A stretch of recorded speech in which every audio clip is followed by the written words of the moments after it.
time here at Bramall Lane. Sheffield United have been knocked out of the FA Cup by Brighton 5-2 on what was a very, very entertaining afternoon here. It started actually quite well for Sheffield United in the first 5 minutes. They made quite a lot of early pressing. If you ever watch Brighton, it takes them a bit of time to get into their rhythm. And Sheffield United did get a bit of joy from that, and then suddenly Brighton stepped it up, found their rhythm. Under Buonanotte scored an absolute pile driver of an opener before a penalty for Joao Pedro, the first of two penalties of his hat-trick this afternoon. He was phenomenal. Not just, I know people will look at the fact that he scored 2 penalties. Now that's 10 of his 18 goals this season have been scored from the spot. But if you watch him, his overall performance is phenomenal. The way he played, ran the Sheffield United backline ragged, can play anywhere across the front three. He really is a sort of modern striker.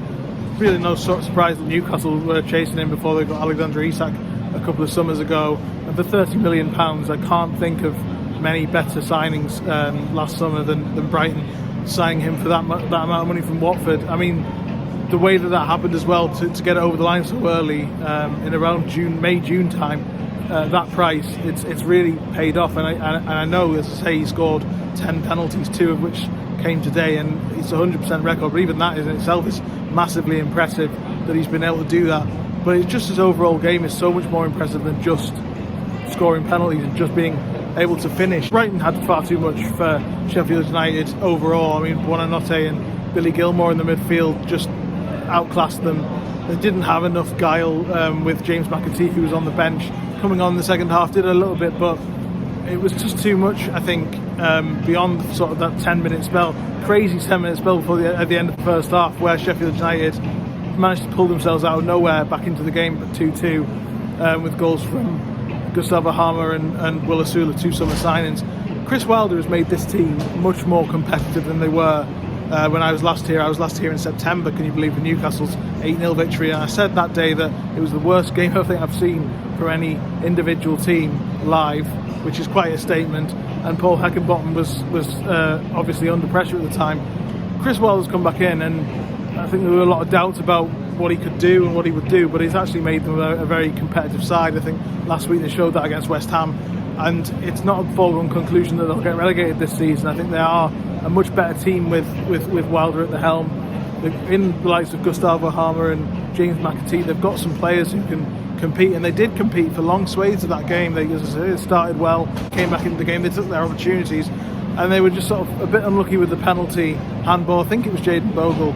Right at the start of the second half, we sort of took the game away from them, and then Joao Pedro's quality, as I say, told in the end. But yeah, just one of those really, really difficult afternoons for Sheffield United. Their season isn't defined by this game. They'll want to focus on fighting relegation, which I'm sure they'll give it a good go, because, as I say, Wilder's made them a much better team than they were when I was last here, and I've been here a couple of times this season. With a player like Joao Pedro, I think there's a lot to say about how far they can go, and he dovetails so well with Evan Ferguson, who I've spoken about on this channel before when he scored a hat-trick against Newcastle. I've written a piece on Evan Ferguson, spoken to a lot of people who've worked with him, and his maturity and the way he plays the game is so impressive. But the way, I think the fact that Roberto De Zerbi's got them both playing in the same team and playing so well shows not only that it is possible to play with 2 strikers nowadays, but I think it's because they're both so intelligent and they're both ready for the modern game, and the fact that Joao Pedro never stays still makes it so difficult to mark him, and he made such a difference today. Brighton fans who were situated just over there behind that goal never stopped singing. There were a few on my train coming into the game, and they are really, really, obviously, as you can imagine, very, very pleased with De Zerbi. Has obviously been linked with Liverpool. You can see why this team plays with such verve, such energy, such a purpose that it's hard to sort of really describe until you watch it. They were so good, particularly for the spell after taking the lead with Buonanotte's wonder goal, and that's without the likes of Julio Enciso starting and Tariq Lamptey starting, and there are a lot of sort of key players not playing today. So the future's obviously very bright for Brighton, and Brighton was singing, the fans were singing about going back to Wembley. They're now 2 games away, and you really wouldn't put it past them the way they performed today. as I say, I think Joao Pedro, there's got to be a discussion for bargain of the season at 30 million, and obviously that sounds quite crazy when you think about it, but the way he played today and the manner of his performance, and the manner of his performances all season, actually, to score 18 goals in a team. I know they've got Europe, and I know, as I say, caveat that with 10 penalties, but 18 goals, not even in February yet, it's quite impressive. And the way he stepped up, he always showed good quality as a sort of young player at Watford, was clearly a Premier League destined player, and whoever got him was going to be very lucky. Newcastle's targeting of him came at the expense of signing Alexander Isak, but really to watch him today, you'd see that he would solve their striker problem that they've got now when Isak isn't there and when Wilson isn't there perfectly. Because he is able to play with them, he's able to play instead of them, he's able to play out wide, he's able to play through the middle, he's a goal threat, he's unselfish, he's energetic, everything about, he's so mature as well, and the way he plays, he's developed under De Zerbi. I think people will talk about Evan Ferguson, and they'll talk about Karo Matoma, who's obviously injured, not here today, and they'll talk about players like that. But really, I think the story of their season's been Joao Pedro, the way he's taken to this team and sort of quietly gone about his business in a way before really exploding in recent weeks. He obviously scored a crucial goal against Tottenham over Christmas as well.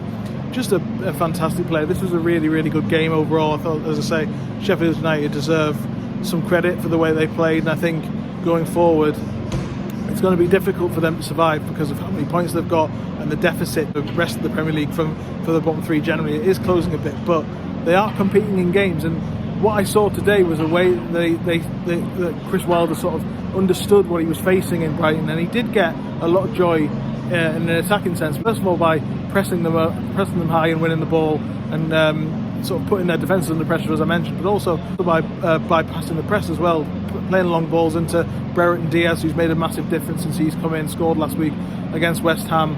Was a big threat today, linked well with Asula, who I think has not been getting the credit he deserves in recent weeks for his performances.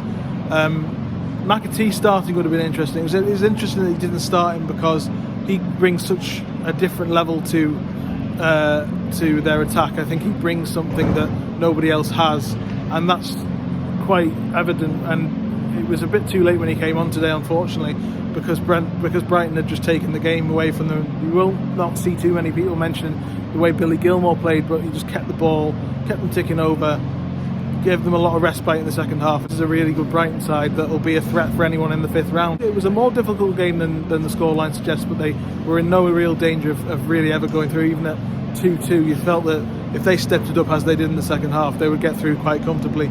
And as I say, nobody will really fancy them in the fifth round. And they're 2 games away from Wembley, where they got to last year before losing to Manchester United, and I really wouldn't put it past them getting back there again. Thank you very much for joining me. One last view of the pitch. Please like, share and subscribe if you like more of this. Very much. Cheers.